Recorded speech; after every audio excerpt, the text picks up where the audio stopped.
Hello students. तो आज हम magnetic effects of electric current से एक बहुत ही इम्पॉर्टेंट टॉपिक डिस्कस करेंगे एंड दैट्स इलेक्ट्रिक मोटर। तो अभी सबसे पहले हमारे लिए ये जानना ज़रूरी है कि इलेक्ट्रिक मोटर है क्या। बेसिकली इलेक्ट्रिक मोटर हमारे पास एक ऐसी डिवाइस होती है जो कि इलेक्ट्रिकल एनर्जी को मैकेनिकल एनर्जी में कन्वर्ट करती है। अब देखिए इस चीज़ को एग्जांपल से समझिए। जैसे अगर हम बात करें फ़ैन की, अब हमने स्विच ऑन किया तो ऐसा क्या हो गया कि वो फ़ैन में मोबिलिटी आ जाती है, वो फ़ैन मूव करने लगता है। कब? जब उसमें से हम कहते हैं इलेक्ट्रिसिटी पास करे। तो अगर आपको पूछा जाए कि ये जो फ़ैन है इसके मूव करने का, इसके चलने का कारण क्या है, तो प्रोबेबली आप कहेंगे इलेक्ट्रिसिटी। लेकिन यहाँ पर आपका आंसर थोड़ा सा गलत हो जाता है। एक्चुअली फ़ैन में इलेक्ट्रिक मोटर है जो कि इलेक्ट्रिसिटी को कन्वर्ट करती है मैकेनिकल एनर्जी में। सो अगर आपको एक ऐसा क्वेश्चन है जिसमें आपको पूछा जाए that what is electric motor, तो उस टाइम पे आप सिंपली यही कहेंगे that it is a device that converts electrical energy to mechanical energy. अब ये मोटर कैसे वर्क करती है उसे जानने से पहले हमें इस इलेक्ट्रिक मोटर के वेरियस पार्ट्स के बारे में पता होना चाहिए। सबसे पहले हम डिस्कस करेंगे कि इसका प्रिंसिपल ऑफ वर्किंग क्या है, कि ये मोटर कैसे वर्क करती है। उसके बाद हम इसके वेरियस पार्ट्स देखेंगे कि क्या क्या पार्ट्स होते हैं इलेक्ट्रिक मोटर के। एंड देन फाइनली हम इसकी वर्किंग पढ़ेंगे कि आखिरकार ये मोटर जो है वो इलेक्ट्रिक एनर्जी को मैकेनिकल एनर्जी में किस तरह से कन्वर्ट करती है। तो बहुत ही इंटरेस्टिंग होने वाला है आज का टॉपिक। तो अगर आपके पास आपका पेन कॉपी नहीं है तो सबसे पहले अपना पेन उठाइए, कॉपी उठाइए और साथ साथ नोट कीजिए जो भी आपको इंपॉर्टेंट पॉइंट्स बताए जा रहे हैं। अब सबसे पहले हम डिस्कस करते हैं कंस्ट्रक्शन ऑफ इलेक्ट्रिक मोटर। अब आप देख सकते हैं यहाँ पे हमारे पास एक रेक्टेंगुलर कॉइल है ABCD।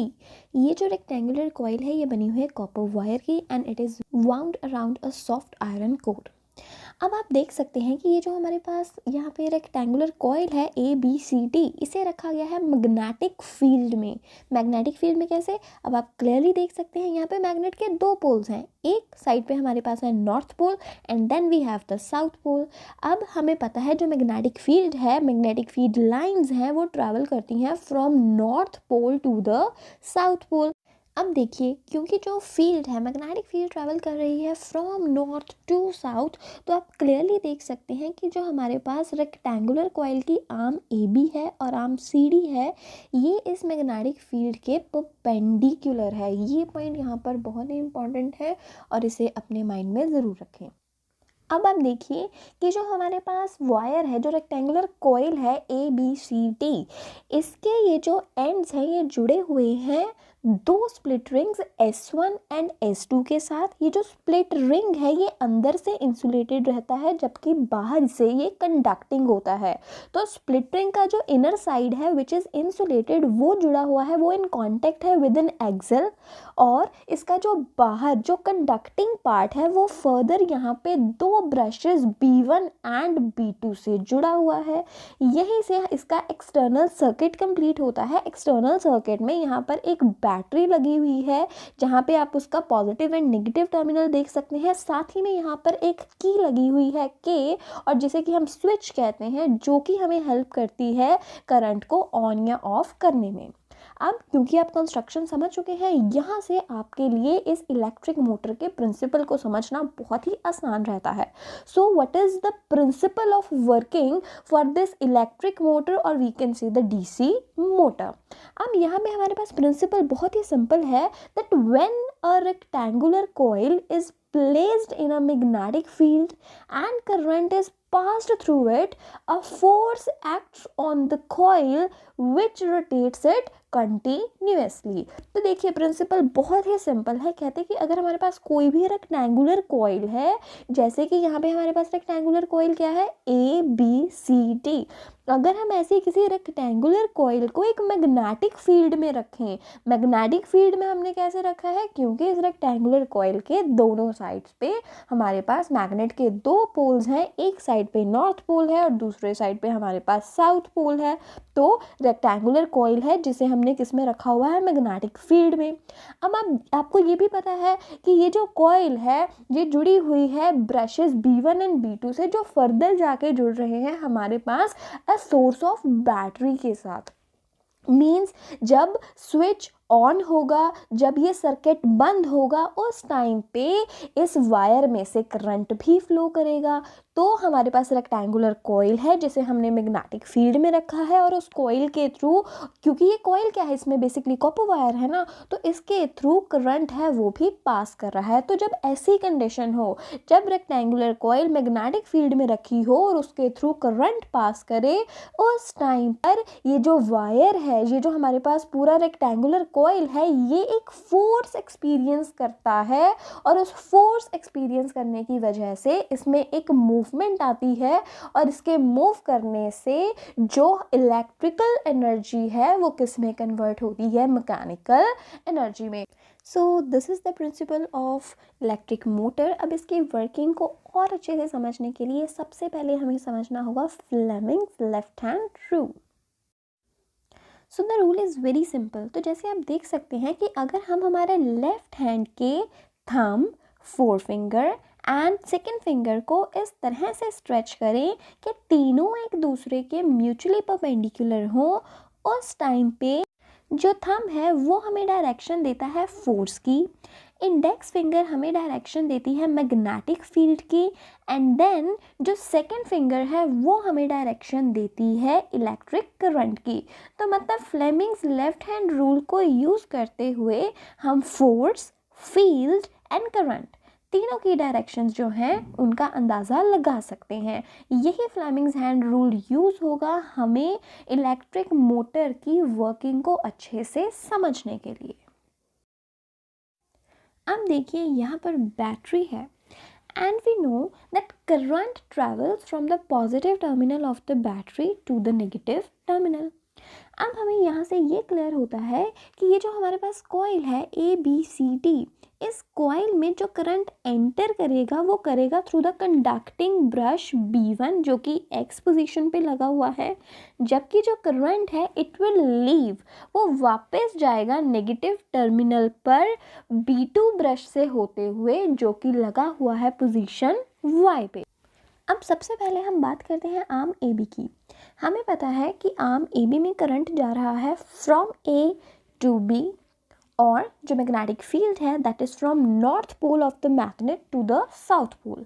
अब हमें यहाँ पर देखिए करंट की डायरेक्शन भी पता है, हमें मैग्नेटिक फील्ड की डायरेक्शन भी पता है, तो फ्लेमिंग्स लेफ्ट हैंड रूल लगाकर हम यहाँ पर फोर्स की डायरेक्शन भी फाइंड कर सकते हैं। अब देखिए हमें पता है जो करंट है वो ट्रैवल कर रहा है फ्रॉम A टू B, मतलब करंट जा रहा है in the upward direction from A to B, और जो फील्ड है that is moving from left to right, that is from north to south. अब इसी तरह से जब हम फ्लेमिंग्स लेफ्ट हैंड रूल लगाते हैं तो क्लियर हो जाता है दैट जो फोर्स है वो AB पर लगेगी इन द डाउनवर्ड डायरेक्शन। अब इसी के ऑपोजिट जो करंट है आर्म CD में आ रहा है फ्रॉम C टू D। अब यहाँ पे जो करंट है वो डाउनवर्ड हो गया, और जो डायरेक्शन है फील्ड की वो तो वैसे ही है फ्रॉम नॉर्थ टू साउथ। अब क्योंकि करंट डाउनवर्ड है, फील्ड नॉर्थ टू साउथ है, वही फ्रॉम लेफ़्ट टू राइट। अब इस केस में यहाँ पर जो CD पे फोर्स लगेगी, ये फोर्स लगेगी इन द अपवर्ड डायरेक्शन। तो यहाँ पे देखिए इक्वल एंड अपोजिट फोर्सेस लग रही हैं। AB पे वही सेम मैग्नीट्यूड की फोर्स लग रही है डाउनवर्ड डायरेक्शन में, CD पर वही सेम मैग्नीट्यूड की जो फोर्स है वो लग रही है अपवर्ड डायरेक्शन में। जब हमारे पास फोर्सेस होती हैं इक्वल एंड अपोजिट, उस टाइम पे ये टॉर्क बनाती हैं। अब देखिए, अब अपने यहाँ पे माइंड में एक इमेज लेके आइए कि AB धीरे धीरे नीचे जाएगा और CD धीरे धीरे ऊपर जाएगा। क्यों? क्योंकि इक्वल अमाउंट ऑफ जो फोर्सेस हैं इन पर एक्ट कर रही हैं इन द ऑपोजिट डायरेक्शन। तो इस तरह से यहाँ पे रोटेशन शुरू होगी, AB आर्म नीचे जाएगी, CD आर्म ऊपर आएगी, और करते करते करते जहाँ पर AB है हाफ रोटेशन होने पर AB की जगह क्या आ जाएगा, DC, और जहाँ पे D है और C है, DC है, उस जगह पे हमें क्या मिलेगा, AB बी। तो यहाँ पे हाफ रोटेशन कंप्लीट होने पे ए बी की जगह होगा डी सी और डी सी की जगह पर होगा ए बी। इस तरह से जो ब्रशेस का टच है वो भी चेंज हो जाएगा।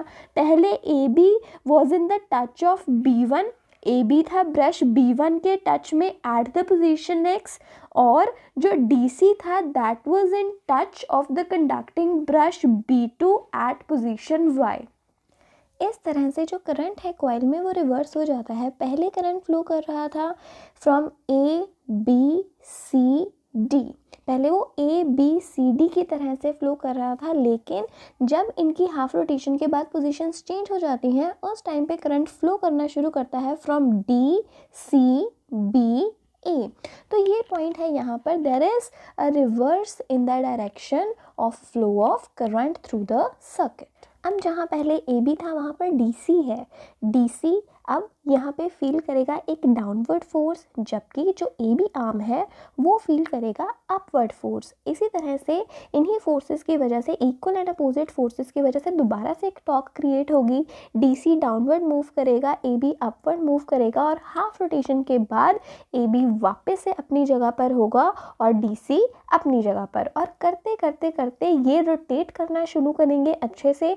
जब ये कॉइल रोटेट करेगी तो इसके साथ जो भी कनेक्टेड फैन है या फिर टर्बाइन है वो भी मूव करनी शुरू करेगी।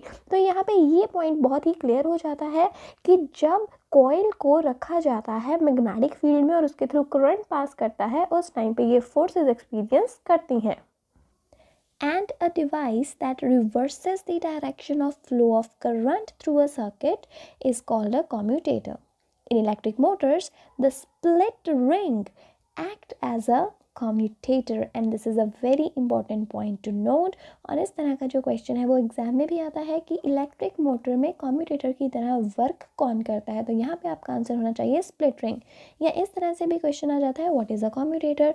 तो ये बहुत ही इंपॉर्टेंट पॉइंट है यहाँ नोट करने के लिए, इसे ज़रूर नोट कीजिए। इसी तरह से हमारे एनसीईआरटी के पेज नंबर 233 से 3 बहुत ही इंपॉर्टेंट क्वेश्चंस भी कवर हो जाते हैं। First one is state Fleming's left hand rule, second what is the principle of an electric motor, and third what is the role of the split ring in an electric motor।